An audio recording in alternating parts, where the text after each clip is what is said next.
ओम शांति। 5 बातें जो हमें भगवान से मिला देती हैं, उसकी पहचान करा देती हैं, उससे हमें वरदान दिला देती हैं, उस भगवान से हमें भाग्य प्राप्त हो जाता है। ऐसी 5 बातें आज हम जानेंगे। सर्वमान्य, पहली बात है सर्वमान्य। परमात्मा एक और सत्य है। परमात्मा उन्हें कहा जाएगा जो सर्वमान्य हो और सभी धर्मों की आत्माएं उसे स्वीकार करें। वह सर्व धर्मों की आत्माओं के परम पिता हैं।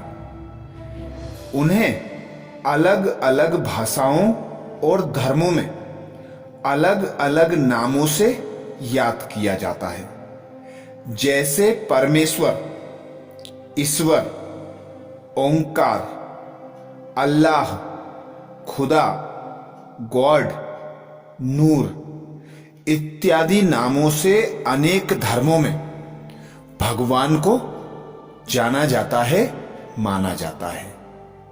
सभी के मत अनुसार वह निराकार पिता परमात्मा हम निराकार आत्माओं का पिता है। सर्वोच्च, परमात्मा उसे कहेंगे जो सर्वोच्च, सर्वश्रेष्ठ, सर्वोत्तम और परम हो, यानी उसके ऊपर कोई ना हो। परमात्मा का कोई माता पिता, शिक्षक, गुरु या रक्षक नहीं है, बल्कि वे ही सर्व आत्माओं के पिता, परम पिता परमात्मा, परम शिक्षक, परम सद्गुरु और परम रक्षक हैं। वे ही सर्व धर्मों की आत्माओं के पिता निराकार परमात्मा है। इसीलिए गायन गाते हैं, हिंदू, मुस्लिम, सिख, ईसाई आपस में सब भाई भाई। तो यह कहावत आज से नहीं कही जा रही, यह सदियों से चली आ रही है। और हम प्राचीन समय की बात देखें तो सर्व आत्माएं एक ही निराकार को पूजते थे। तीसरी बात है सबसे न्यारा। सबसे न्यारा परमात्मा जन्म मरण, कर्म फल, पाप पुण्य, सुख दुख से न्यारे और सर्व प्राकृतिक बंधनों से मुक्त हैं। परमात्मा जन्म मरण से, कर्म फल से, पाप पुण्य से, सुख दुख से न्यारे और सर्व प्राकृतिक बंधनों से मुक्त है। क्योंकि वे कभी देह धारण नहीं करते, वे सदा न्यारे और प्यारे लाइट स्वरूप अर्थात बिंदु के समान, सितारे के समान हैं।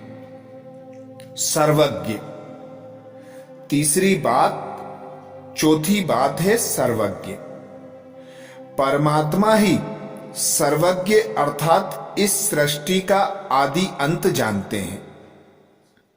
वही रचनाकार और पालनहार हैं, मुक्ति और जीवन मुक्ति के दाता हैं।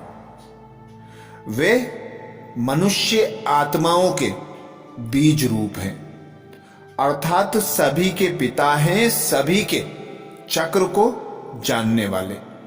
इसीलिए उन्हें ज्ञान का सागर कहा जाता है। वे सृष्टि के आदि मध्य अंत के ज्ञाता हैं।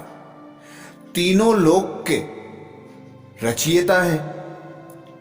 5वां पॉइंट, शक्तियों का भंडार। शक्तियों का भंडार। परमात्मा सर्व गुणों और शक्तियों का भंडार है।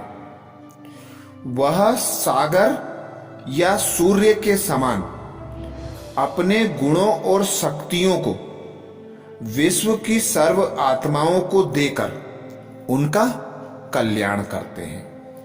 इसीलिए परमात्मा को विश्व कल्याणकारी कहा जाता है। ये 5 बातें जो सर्वमान्य हैं, सभी इन्हें जानते मानते हैं, पर उस परमात्मा को पहचानते नहीं हैं कि हम एक निराकार आत्मा हैं, हम आत्माओं का पिता निराकार परमात्मा है। तो ये 5 बातें सर्वमान्य, सर्वोच्च, सबसे न्यारा, सर्वज्ञ, सर्व शक्तियों का भंडार, हमारे पिता परमात्मा की ये जो महिमा है, ये तो कुछ भी नहीं है। पर इन 5 बातों के आधार पर सभी धर्म इन्हें अपना पिता मानते हैं। पर एक स्वरूप न जानने के कारण, उनका नाम न जानने के कारण, उनका धाम न जानने के कारण सभी भूल गए हैं, भटक गए हैं। तो हमारे पिता निराकार परमात्मा, जिसे भगवान, ईश्वर, गॉड फादर, अल्लाह अनेक नामों से जाना जाता है, वे निराकार परमात्मा शिव हैं। उनका नाम सदा शिव ही रहता है, कभी परिवर्तित नहीं होता।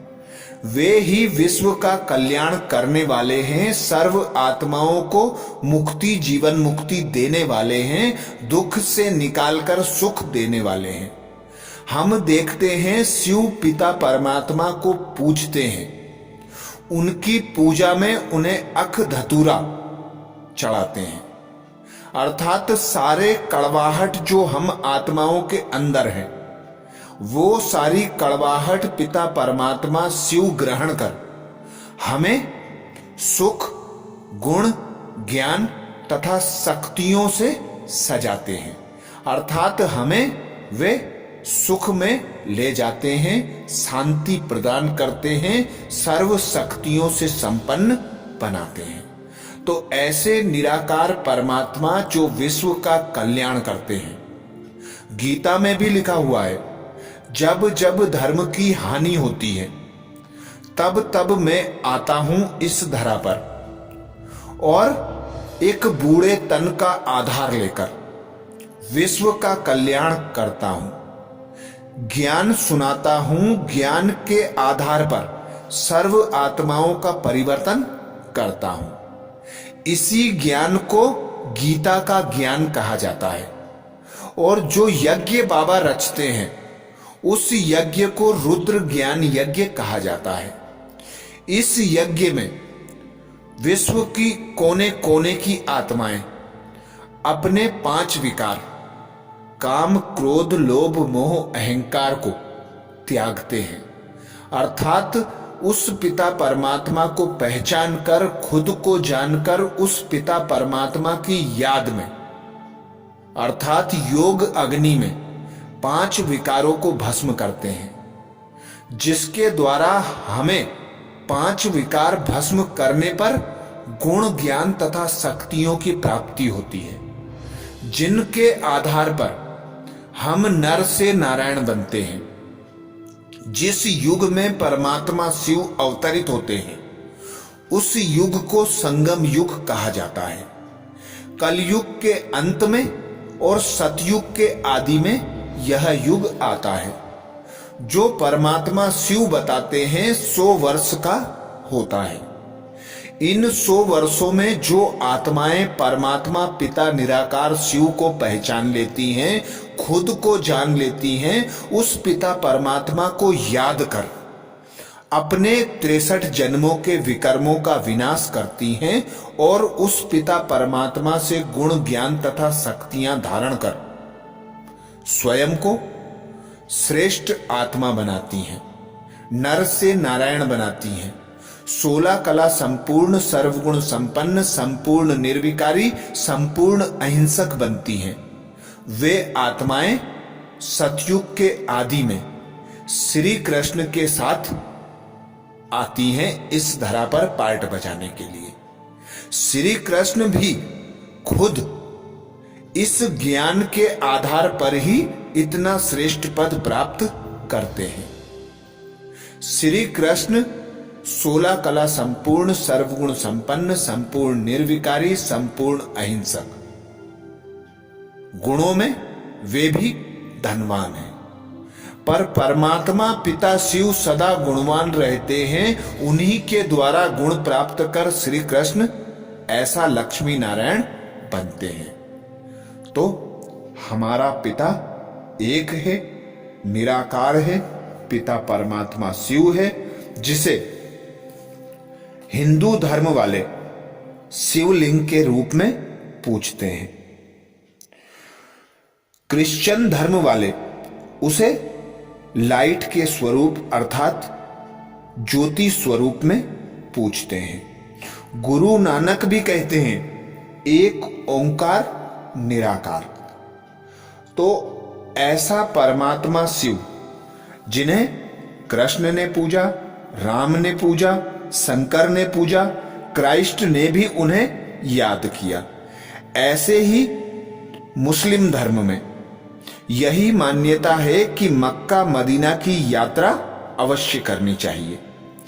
यह पवित्र पत्थर का दर्शन मुसलमानों के लिए आवश्यक माना जाता है, अर्थात वह शिला जिसे नूरे इलाही के नाम से जाना जाता है, उसकी यात्रा करना मुस्लिम धर्म भी अपना श्रेष्ठ कर्म अर्थात सर्वश्रेष्ठ प्राप्ति मानते हैं। ऐसे ही यहूदी धर्म में जेहुवा नाम से पिता परमात्मा को जाना जाता है। तो ऐसा निराकार पिता परमात्मा शिव है, हम सभी आत्माओं का पिता है।